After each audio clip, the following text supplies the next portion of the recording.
Bon, me voici aujourd'hui, hein, en forme renouvelée. Bon, ben, je veux vous parler ce matin dans notre sous-ensemble du mariage. Vous savez que la relation à deux doit être basée sur la confiance, l'éthique morale, sur le pardon et sur le respect mutuel des deux partenaires. Donc, ils doivent se respecter véritablement. Donc, la vie peut mener, vous pouvez avoir un partenaire de vie, il s'occupe de vous, il vous fait beaucoup de bien, il vous fait vivre dans l'opulence, vous avez tout ce que vous désirez avoir. Et puis un beau jour, quelque chose lui arrive et peut-être pendant un certain temps de la vie, il ne peut pas prendre soin de vous. Et il ne peut pas s'occuper de vous. Vous avez fait peut-être 20 ans ensemble, peut-être 30 ans ensemble, et puis un jour, il est un peu culbuté par la vie, il a peut-être des problèmes dans son lieu de service, il ne peut pas s'occuper de vous convenablement comme il se doit. Qu'est-ce qu'il y a lieu de faire? Il y a lieu de... Si un mois il ne rationne pas et que vous travaillez, vous avez la possibilité de le faire. 2 mois il ne travaille pas, 3 mois il n'a pas d'emploi, 4 mois, ça arrive à 6 mois. Et vous commencez à vous inquiéter que, mais au fait, cet homme-ci, quand, oh vraiment, je vivais, j'étais comme ça se passait comme ça, il me donnait comme ça et on vivait comme ça. Bon ben vous commencez à vous lamenter que vraiment le type-ci, non, vous ne devez pas prendre des choses comme ça. Au contraire, quand un homme est affecté et vous êtes son épouse, vous êtes censé le connaître, qu'est-ce qu'il y a lieu de faire? Il y a lieu de l'amener d'abord à comprendre l'état dans lequel il se trouve et à lui faire comprendre qu'il peut en sortir, que même si la société là ne fait pas comme ça, ne paye pas, il peut se redéployer en attendant un certain salaire ailleurs avec ce que vous avez. Vous lui demandez, vous le poussez à se reconvertir ailleurs en attendant que la société peut-être trouve autre chose pour lui ou le dédommage. Mais votre devoir à vous, sa moitié, celle qui est à côté de lui, c'est de lui montrer qu'il peut s'en sortir et qu'il peut réussir. Au lieu de rester là, à vous lamenter en disant que oh, ça fait du moins 6 mois que ça dure, c'est trop, hein, c'est moi seul les charges de la maison, c'est moi le courant, c'est moi l'eau, c'est moi les enfants, c'est moi la bouffe, c'est moi tout ça, vraiment, je n'en peux plus, la popote là, c'est pas facile pour moi. Bref, enfin, c'est à vous, parce que s'il travaillait, ça veut dire qu'il avait quelque chose dans la tête, ça veut dire qu'il était intelligent et il pouvait faire quelque chose. Maintenant, c'est à vous. Parce que vous savez que quand un homme est un peu démuni financièrement, quand un homme est un peu touché et affecté surtout de ce côté-là, il se sent parfois diminué. Et quand vous ajoutez et vous commencez à lui parler n'importe comment, ça le touche encore davantage. Vous êtes son épouse, il vous a choisi. Quand il vous choisissait, il était bien, il avait de quoi pouvoir à vos besoins, à ceux de votre famille.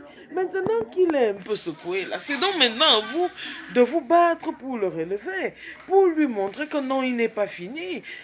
C'est à vous deux dans le secret, pour lui montrer, vous l'amener, parce que parfois sortir d'un certain état pour arriver à un autre état, c'est pas souvent toujours donné. Donc qu'est-ce qu'il y a lieu de faire? Il y a lieu de lui remonter le moral, sans le juger, sans lui montrer qu'il a un poids ou une charge pour vous, mais au contraire avec beaucoup de compréhension, beaucoup d'affection, beaucoup d'amour. Vous lui montrez que non, non, non, il est votre champion. Il peut revenir, il peut s'en sortir. Et vous le boostez du mieux que vous pouvez. Si vous réussissez à faire comme ça pour lui, vous allez voir qu'un matin, il va se lever, il va venir avec un bon projet élaboré par lui-même. Hein, et vous ne savez même pas qu'il pouvait faire ça. Devant vous, il vous montre. Et puis, vous commencez donc à voir ce qu'il y a lieu de faire. Et puis, ça, vous mettez sur pied. Et puis, le voilà qui commence à sortir, et il commence à prendre les rênes de la maison. Vous faites ça sans lui montrer que vous n'avez même pas souffert pendant les 6 mois ou je ne sais pas combien de temps que ça a duré, que vous avez tenu la maison de main de maître. Vous faites comme ça. Je vous dis que quand il va se relever de là, vraiment, vous ne savez pas. Il y a les hommes ici dehors, ils ne jurent que par leurs épouses. Après on dit, oh, son épouse était partie faire les remèdes. Elle était partie à l'ami ou chez elle, partie un grand praticien. C'est pour cela que le type là ne jure que par elle. Quand elle demande seulement quelque chose au type là, le type là lui donne. Vous ne savez pas. Où elle est partie le tirer et comment ça s'est passé pour qu'il soit au stade où il est là. Donc quand vous voyez deux personnes vivre leur vie, on dit qu'entre un adage africain, surtout camerounais, il est typiquement camerounais, dit que entre l'écorce et l'arbre ne mets pas ton doigt. Donc quand vous voyez un couple, vous ne savez pas d'où ils viennent, vous ne savez pas les crises qu'ils ont passées, vous ne connaissez rien. Antérieurement, vous ne connaissez pas leur vie. Ne vous ingérez pas à l'intérieur, ne venez pas mettre vos mauvaises bouches à l'intérieur et ne venez pas parler de ce que vous ne connaissez pas. Il y a des femmes qui tirent des hommes des situations avec qui elles ont vécu pendant longtemps. Leurs époux, pas les passants, pas ceux qui sont de passage, non. Leurs époux avec qui elles ont vécu pendant longtemps, elles viennent, elles les tirent. Non, pas mal. Elles viennent, elles les tirent d'on ne sait où. Que le gars était abattu, le gars était sensiblement fini, le gars voulait déjà prendre la tangente d'une autre côté, pensait que vraiment c'en était fini pour lui, mais sa femme n'a pas baissé les bras parce que vous savez que dans le même ordre d'idée, nous avons des femmes ici, qui font que quand elles n'ont pas d'emploi, parce que vous savez qu'ici ce sont les hommes qui s'occupent, mine de rien, de la maison, ce sont les hommes qui payent le loyer, qui envoient les enfants à l'école, qui donnent l'argent de ration, qui font tout. Et les femmes, leur argent, parfois, elles font ce qu'elles veulent faire avec. Elles peuvent injecter un peu dans le foyer, mais bon, c'est pas trop ça leur truc. Elles font ce qu'elles veulent faire avec leur argent. Et vous allez vous rendre compte que nous avons donc des femmes, parfois, qui se lèvent et qui décident que, comme mon mari, ça fait même déjà seulement 2-3 mois, qui ne rapporte pas l'argent dans le loyer. Elle commence à lui parler n'importe comment.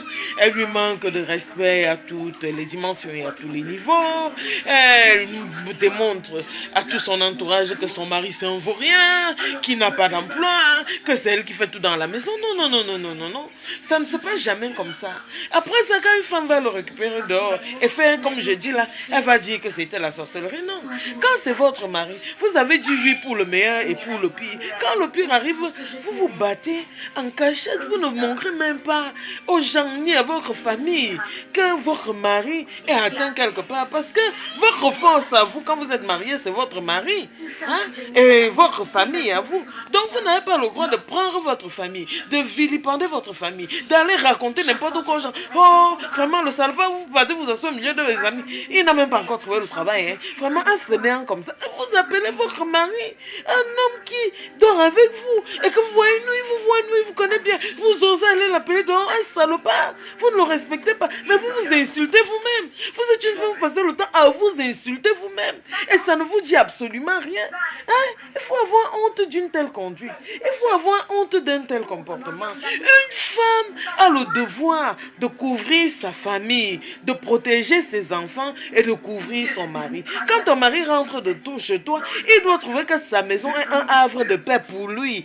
Hein? Que quand il subit les attaques et les outrances là-bas dehors, quand il rentre, il vient se réfugier chez lui ou chez lui, c'est un havre de paix où il peut compter sur sa partenaire, où il peut compter parce que sa femme en temps normal est sa partenaire, est son amie, est son intime, celle avec qui il peut partager sa complice, celle avec qui il peut partager plein de choses. Hein? Donc quand il est touché en temps normal, vous devez vous permettre de le relever. Si vous partez vilipender votre famille dehors, tant pis pour vous, c'est votre problème. Vous n'aurez que vos yeux pour pleurer demain. Mais si vous vous comportez comme je vous dis là, vous couvrez tout, vous cachez tout et vous ne dites rien à personne, il se relèvera et il aura quelque chose de bien à faire demain et tout ira pour le mieux. Voilà un peu ce que j'avais à dire ce matin. Hein. Je vous avais dit que le mariage, et c'est un grand thème, ça a beaucoup de sous-ensembles.